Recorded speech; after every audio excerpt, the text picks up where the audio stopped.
माँ शारदे के सादर क्षणों में नमन करते हुए मैं आप सभी को सादर प्रणाम करता हूँ। आप सभी का ML कौशिक यूट्यूब चैनल में हार्दिक स्वागत करता हूँ, हार्दिक अभिनंदन करता हूँ। आज एक ऐसा पुनीत पवित्र पर्व है जिसकी महिमा अपरंपार है, जिसकी महिमा वेदों में वर्णित है और जिसकी महिमा जीवन के हर स्टेप पर आवश्यक है। आज गुरु पूर्णिमा का पर्व है, गुरु पूर्णिमा है। गुरु अर्थात बड़ा, बड़ा अर्थात दीर्घ, और गुरु का अर्थ है परिपूर्ण या पूर्ण, और पूर्णिमा का मतलब ही पूर्णता से है। तो गुरु पूर्णिमा अर्थात आज ऐसा पर्व जब सभी शिष्य अपने गुरुओं का आशीर्वाद लेते हैं, उन गुरुओं का जिन्होंने उन शिष्यों के जीवन को बनाया है, उन शिष्यों के जीवन को संवारा है। अब हम इस रूप में गुरु को लेते हैं कि सबसे पहले जब बालक का जन्म होता है तो उसका जो गुरु है वो उसकी माँ होती है। माँ उसको हर चीज़ सिखाती है। वो बोलता नहीं, बैठता नहीं, उठता नहीं, बालक बिस्तर में ही लघुशंका करता है, सभी कार्य बिस्तर पर करता है। तो ऐसे बालक को, जो कि असहाय बालक है, और उसको शक्तिशाली बनाने में माँ का कितना बड़ा योगदान रहता है, और माँ धैर्य के साथ उस बच्चे को बड़ा करती है, उसका लालन पालन करती है और उसको अनेकों गुण प्रदान करती है जो उसके जीवन को सार्थक बनाते हैं। साथ में माँ के साथ पिता का रोल भी, पिता का जो आशीर्वाद है वो भी कम नहीं है, क्योंकि पिता प्रत्यक्ष रूप से अपना प्यार प्रदर्शित नहीं करता, लेकिन वो हृदय से, मन से और मन की सभी शक्तियों से अपनी संतान के प्रति सजग रहता है और चाहता है कि उसका बालक या उसकी बालिका परिपूर्ण बने, ज्ञानवान बने, ओजस्वी तेजस्वी बने। माता प्रथम गुरु, पिता उसके साथ में गुरु, इसके बाद में पूरा परिवार के लोग होते हैं। परिवारी जन बालक की केयर करते हैं, बालक को समझाते हैं, बालक को पढ़ाते हैं, बालक को शिक्षा देते हैं। तो हम ये मान के चलेंगे कि परिवारी जन भी बालक के गुरु होते हैं।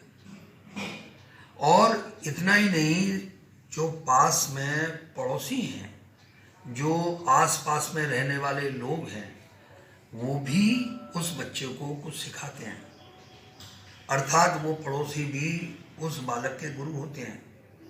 इससे आगे चल करके एक समाज होता है, और समाज का जो बृहद रूप है वो राष्ट्र है, और राष्ट्र से भी ऊपर कहीं पूरा विश्व है।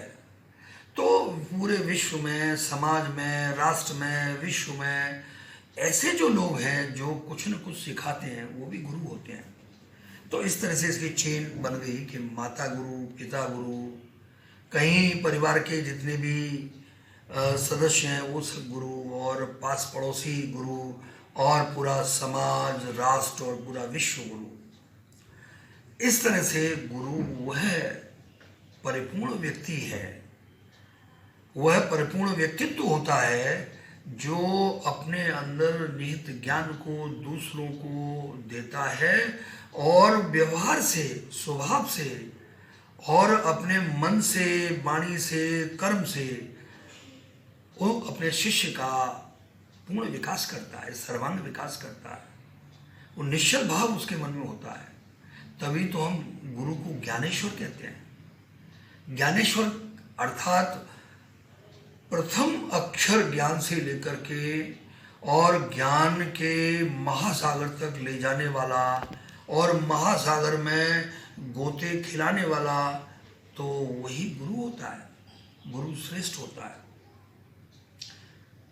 आजकल हम देखते हैं कि गुरु हैं, वो उनके आश्रम हैं, तो गुरु पूर्णिमा के दिन उन आश्रमों में शिष्य जाते हैं और गुरु की सेवा करते हैं, गुरु की महिमा का गुणगान करते हैं और गुरु से आशीर्वाद लेते हैं। और जो नवीन शिष्य बनते हैं, गुरुजी उनको गुरु दीक्षा देते हैं और गुरु दीक्षा के बदले जो सच्चे गुरु होते हैं वो गुरु दक्षिणा इस रूप में लेते हैं कि वे जो भी वो उपदेश दे रहे हैं उन उपदेशों को वो अपने जीवन में उतारें, उनका अनुसरण करें और उनको अपने जीवन का आधार बनाएं। हम और आगे चलते हैं, जरा मन को और हृदय को थोड़ा भावुक करके और विशाल करके, तो हम ये मानते हैं कि पूरी जो प्रकृति है, समग्र प्रकृति गुरु है। इसमें तमाम पेड़ हैं, पौधे हैं, जानवर हैं और इतने रेप्टाइल्स हैं, सभी हैं। और उनमें भी जो सद्गुण हैं उनसे हम अप्रत्यक्ष रूप से सीखते हैं, अर्थात वो सभी हमारे गुरु हैं। प्रकृति गुरु है। प्रकृति हमको बहुत सिखाती है और अच्छी प्रकृति वाले सभी जितने भी जन हैं वो भी हमारे गुरु हैं, क्योंकि अच्छे लोग जो होते हैं उनकी वृत्ति सद होती है, उनमें सद्भावना होती है और उनमें कलुषित विचार का तो नामो निशान नहीं होता है। इसलिए जब भी वो बोलते हैं तो अच्छे शब्द बोलते हैं, अच्छे वाक्य बोलते हैं और उन अच्छे और बढ़िया वाक्यों से लोगों को ज्ञान मिलता है और ज्ञान से लोगों का जीवन सफल होता है। गुरु महिमा अपरंपार है, यानी गुरु की महिमा अपरंपार है। तभी तो कबीरदास जी ने कहा कि सब धरती कागज करूं, लेखन सब बन रहा है, 7 समुद्र की मसी करूं, गुरगुन लिखो न जाए। यानी कबीरदास जी कहते हैं पूरी पृथ्वी को मैं कागज बना दूं, सब धरती कागज करूं, लेखनी सब बन रहा है और जितने भी सभी जंगल हैं, वन हैं, उन सब की मैं कलम बना दूं, 7 समुद्र की मसी करूं, मस कहते हैं स्याही, और 7 समुद्र की स्याही बना दूं, गुरुगुण लिखो न जाए। और गुरु के गुण का वखान करूं लिखने में, लिखित में, फिर भी ये सब कम पड़ जाएगा। और गुरु के बारे में और भी आगे एक संस्कृत श्लोक में कहा गया है, गुरु ब्रह्मा गुरु विष्णु गुरुर्देवो महेश्वर गुरु साक्षात परम ब्रह्मा तस्मै श्री गुरुवे नमः। यानी गुरु ब्रह्मा हैं, गुरु विष्णु हैं और गुरु महेश्वर हैं और गुरु ही सब कुछ है। गुरु ब्रह्मा गुरु विष्णु गुरुदेवो महेश्वर गुरु साक्षात परम ब्रह्मा तस्मै श्री गुरु में, वो परम ब्रह्म है, गुरु है। माता पिता गुरु और वो परम ब्रह्म है। और ऐसे गुरु को मैं सादर प्रणाम करता हूँ, नमन करता हूँ, उनके चरणों में साष्टांग दंडवत करता हूँ।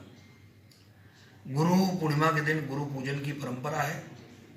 शिष्य जाते हैं और गुरु जी का पूजन करते हैं, उनके चरणों में पुष्प चढ़ाते हैं, उनका प्रक्षालन करते हैं, पुष्प चढ़ाते हैं, रोली से पूजते हैं, चावल चढ़ाते हैं और कुछ प्रसाद ले जाते हैं, प्रसाद वितरण होता है। यानी ये सब कुछ क्रिया इसलिए है कि शिष्य के मन में एक गुरु के प्रति एक बहुत अच्छा और फेयर फीलिंग है, इसलिए है। गुरु आत्मिक शक्ति के केंद्र होते हैं। अगर सदगुरु मिल जाता है तो वो अपने शिष्यों में आत्मिक शक्ति इतनी कूट कूट करके भर देते हैं कि कभी शिष्य असफल नहीं होता। जो भी कुछ ज्ञान एवं व्यक्तित्व विकास संभव है वह सभी गुरु कृपा के कारण ही संभव है। अतः गुरु के बिना सब अधूरा है। गुरु के श्री चरणों में बैठ करके हमको ज्ञान प्राप्त करना है, हमको शीलता प्राप्त करनी है, हमको विनम्रता लेनी है, हमको श्रेष्ठता लेनी है, हमको ओजता, धैर्य और समाज सेवा का सूत्र और दूसरों का भला करना और त्याग की भावना को विकसित करना, आध्यात्म और नैतिकता, इन सभी गुणों का संवर्धन हम कर सकते हैं तो केवल और केवल गुरु के आशीर्वाद के कारण कर सकते हैं।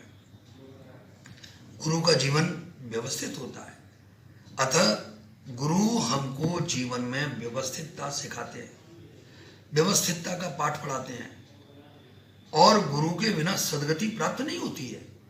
अतः गुरु का होना, गुरु के आशीर्वाद का होना हमारे लिए बहुत आवश्यक है, परम आवश्यक है।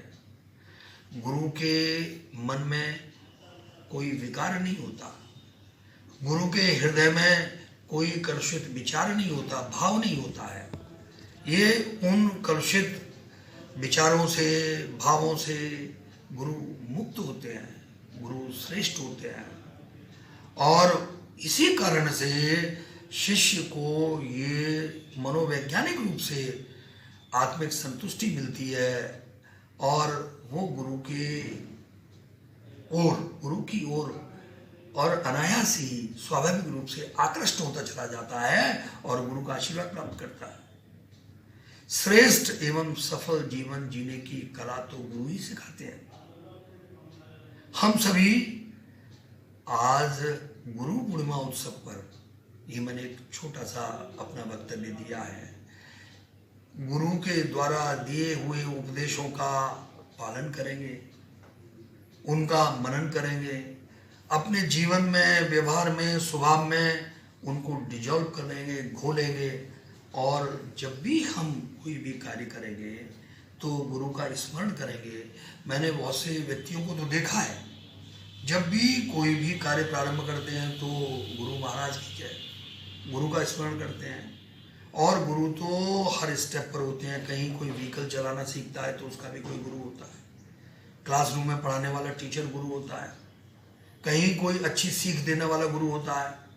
और कुछ ऐसे गुरु भी होते हैं जिनको हम गुरु नहीं मानेंगे, जो कि खराब राय देते हैं, यानी वो गुरु तो नहीं है।